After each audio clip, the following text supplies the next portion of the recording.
রোজা রেখে clean shave করলে রোজার হক আদায় হবে না। রোজা রেখে কেউ যদি সুদ খায় রোজার হক আদায় হবে না। রোজা রেখে কেউ যদি মাপে কম দেয় তার রোজা হবে না। রোজা রেখে কেউ যদি মিথ্যা কথা বলে তার রোজা ভেঙে যাবে। রোজা রেখে কেউ যদি গীবত করে রোজা হবে না।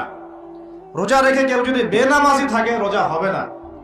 রোজা রেখে যদি মানুষের উপর জুলুম করে কাউকে ঠকায় তার রোজা হবে না। রোজা রেখে আমানতের খেয়ানত করলে রোজা হবে না। রোজা রেখে মেয়ের সাথে কথা বললে রোজা হবে না। যে হালাল স্ত্রী আমি ছেড়ে দিলাম সেই রোজা রেখে আমি হারাম ভাবে কোনো মেয়ের সাথে কথা বলতে পারি? অ্যাফেয়ার করতে পারে? কফি শপে বসতে পারে? বাইকে ঘুরতে পারে? জিনা করতে পারে? রোজা রাখার অর্থ হচ্ছে আল্লাহর সব হারাম ছেড়ে দেওয়া। সেই ব্যক্তির না খেয়ে থাকায় এবং সেই ব্যক্তির পানি পান না করায় আল্লাহ পাকের কিছুই আসে যায় না। যে ব্যক্তি রোজা রেখে মিথ্যা বলা ছাড়তে পারে নাই, অশ্লীলতা ছাড়তে পারে নাই, হারাম ছাড়তে পারে নাই, সেই ব্যক্তির না খেয়ে থাকায়, সেই ব্যক্তির পানি পান না করায়, সেই ব্যক্তি যে স্ত্রী সহবাস করলো না, এগুলোতে আল্লাহ পাকের কিছুই যায় আসে না।